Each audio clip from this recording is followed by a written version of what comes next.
The next question is limit n tends to infinity, cos of x by 2, cos of x by 2 whole square, cos of x by 2 cube, so on up to cos of 2, cos of x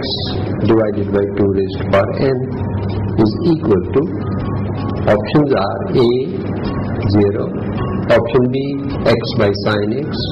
option C, sin x by x, and option D is 1. Now the given expression is limit n tends to infinity, cos x by 2, cos x by 2 square, cos x by 2 whole cube, so on up to cos x upon 2 raised to power n minus 1 into cos of x upon 2 raised to power n. Writing them in the reverse order, we get limit n tends to infinity, cos x upon 2 raised to power n, cos of x upon 2 raised to power n minus 1, cos x by 2 raised to power n minus 2, so on, cos x upon 2 square, cos x upon 2. We multiply and divide by 2 sin x upon 2 raised to power n and multiply also by the same. Clubbing 2 sin x upon 2 raised to power n, cos x upon 2 raised to power n as a single unit, multiply by the remaining terms are cos x upon 2 raised to power n minus 1 into cos x upon 2 raised to power n minus 2, so on,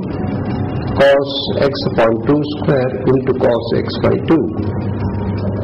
Knowing the fact that 2 sin a cos a is equal to sin 2a,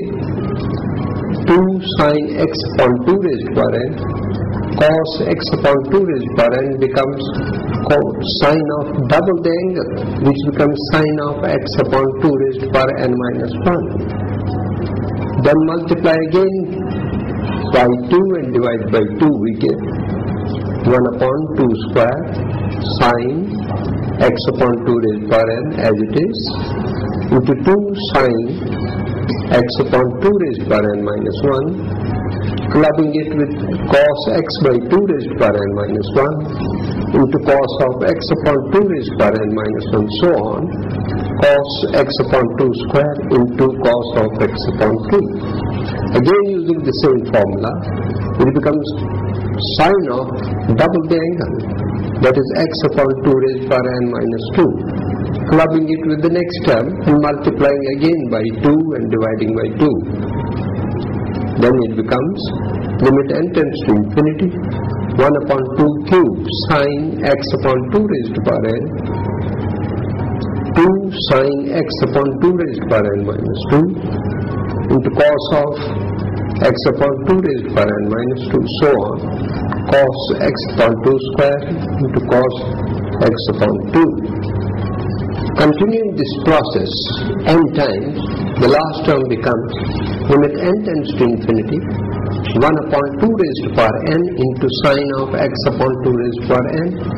into 2 sine x by 2 cos x by 2, which becomes sine x. Then limit n tends to infinity, sine x into 1 upon 2 raised to power n into sine of x upon 2 raised to power n, which is equal to limit n tends to infinity, multiply and divide by x, we get sin x by x outside, into x upon 2 raised to power n upon sine of x upon 2 raised to power n. As n tends to infinity, x upon 2 raised to power n also goes to 0. Therefore, limit n tends to infinity, x upon 2 raised to power n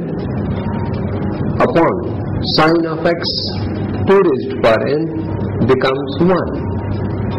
Therefore, we get sin x by x into 1, which gives you sin x by x, that is option C.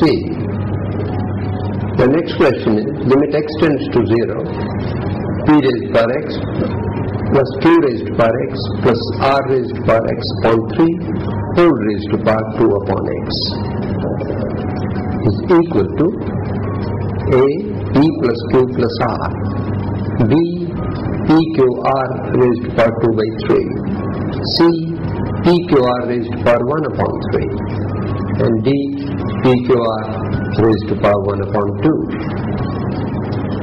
The given expression takes the form 1 raised to power infinity. Therefore, let y equal to limit x tends to 0, p raised to power x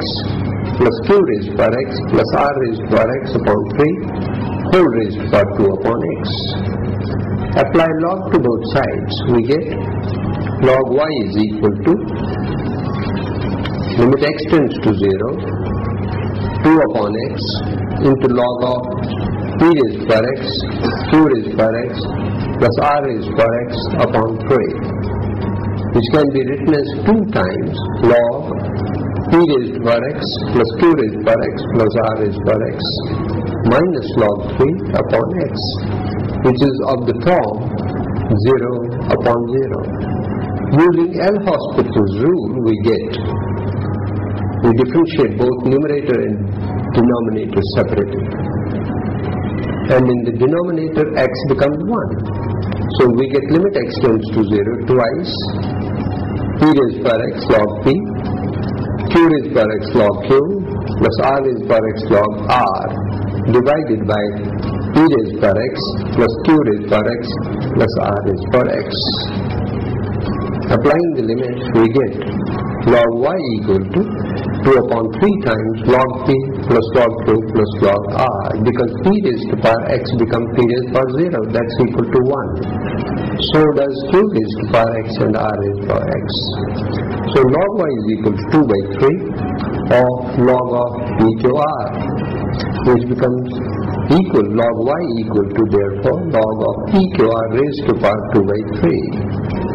Or y is equal to p q r raised to power 2 by 3,